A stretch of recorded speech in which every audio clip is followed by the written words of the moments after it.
प्रभु मैं तेरा तेरा तेरा, तू मेरा मेरा मेरा, मैं तेरा तेरा तेरा, तू मेरा मेरा मेरा।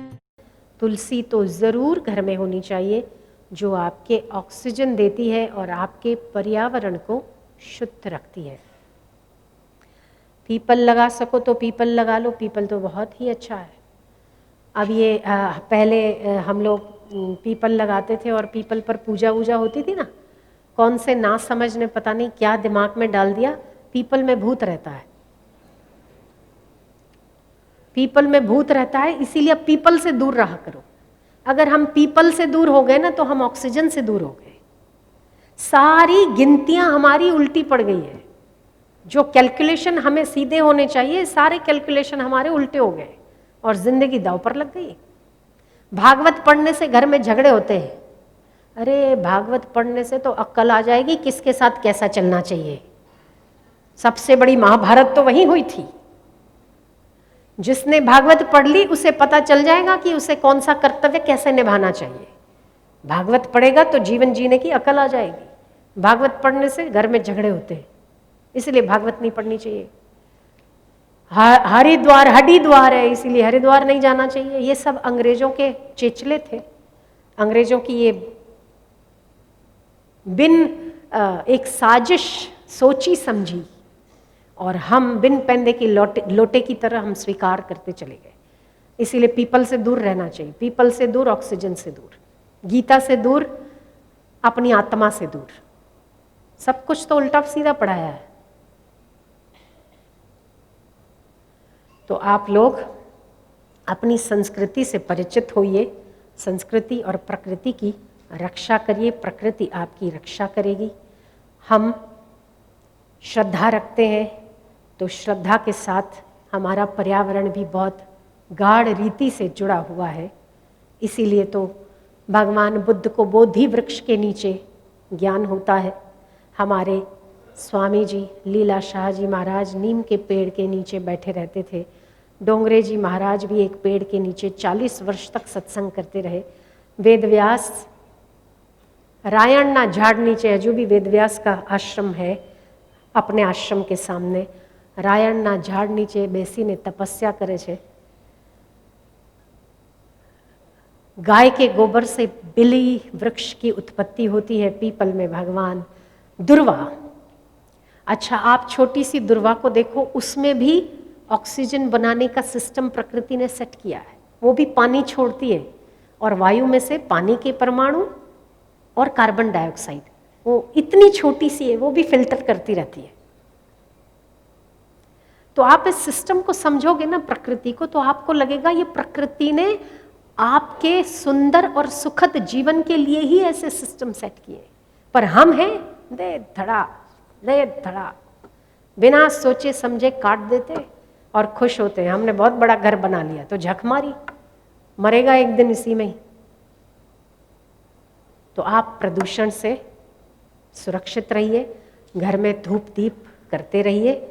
गाय के गोबर के कंडे से धूप होता रहना चाहिए, ऑक्सीजन मिलता रहेगा, पवित्र होती रहेगी वातावरण।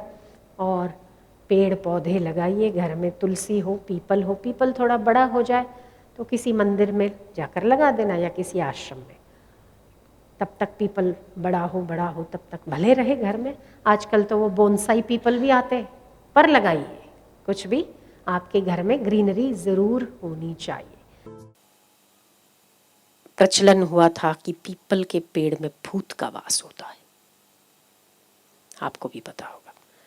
इसीलिए पीपल का पेड़ घर के पास नहीं बोना चाहिए। अरे जिस दिन आप पीपल का पेड़ घर के पास बोओगे ना, उस दिन सात्विक वातावरण आपके घर पर राज करेगा।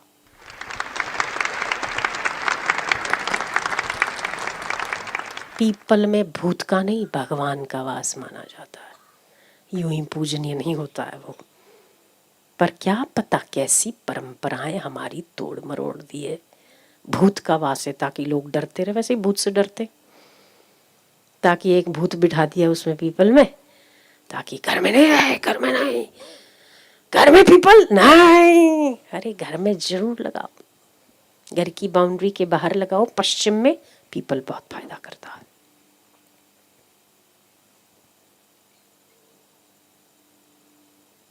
पीपल में भगवान विष्णु का वास माना जाता है, नहीं कहा जाता है भगवत गीता में अश्वत्थ वृक्ष मैं हूं?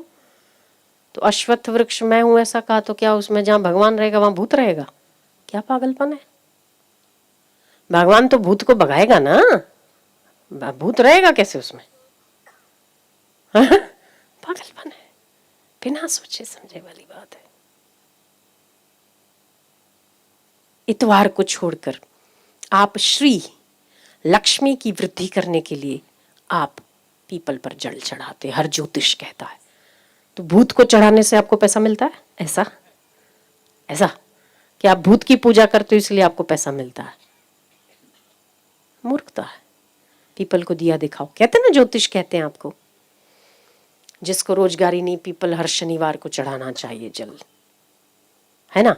और एकादशी के दिन खास ओम विष्णवे नमः, ओम विष्णवे नमः करके पीपल वृक्ष की पूजा करनी चाहिए, कुमकुम लगाना चाहिए और जल चढ़ाना चाहिए, दिया दिखाना चाहिए। इससे भगवान विष्णु प्रसन्न होते हैं। कहीं पर भी नहीं लिखा है भूत प्रसन्न होता है, कहीं पर भी नहीं। महाभारत नहीं पढ़ना चाहिए। महाभारत पढ़ेगा तो सूझबूझ बढ़ेगा। क्या नहीं पढ़ना चाहिए? महाभारत पढ़ोगे तो वो आएगा क्या, झगड़े होंगे।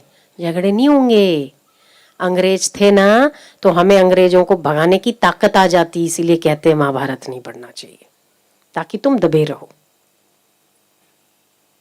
सदैव उनके पैर के नीचे दबे रहो। महाभारत पढ़ेंगे तो जोश आ जाता है उसमें। हर महाभारत में इस दुनिया का ऐसा कोई पात्र नहीं है जिस पात्र के जीवन को उस जीवन से रिलेट ना किया जा सके। महाभारत में वो हर जीवन का पात्र है। आपका आपका आपका आपका जितने यहां बैठे हो, यहां नहीं पूरे संसार में जितने भी लोग पैदा हुए, किसी न किसी का पात्र किसी न किसी महाभारत के पात्र से अनुरूप होता ही है। उसे बल मिलेगा, उसे योग्यता का विकास होगा, उसमें शक्ति जागृत होगी और वह धर्म के सामने लड़ेगा। इसीलिए बाबा महाभारत नहीं पढ़ना चाहिए, महाभारत पढ़ने से झगड़ा होता है।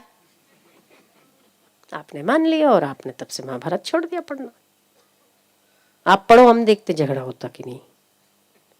हरिद्वार को हड्डी द्वार है, हड्डियां डालते इसीलिए हड्डी द्वार है, ऐसा अंग्रेजों ने निकाला था हड्डी द्वार, चूंकि हड्डी जनान हुआ तो हड्डी द्वार बोलो, हरिद्वार नहीं बोलो। क्या क्या परंपराएं हमारी लुप्त होने के लिए, लुप्त करने के लिए कईयों ने कई कोशिश की, क्योंकि हमारी आध्यात्मिकता बहुत ऊंचाई पर थी, बहुत ऊंचाई पर। सब ऐसी कई कई मान्यताएं, क्या क्या बताऊं, जो बिल्कुल हमारे धर्म के विरुद्ध है, पर केवल हमारी रीढ़ की हड्डी कमजोर करने के लिए ऐसे सब प्रचार प्रसार हुआ है और हम मानते भी हैं। दुखद तो वहां है।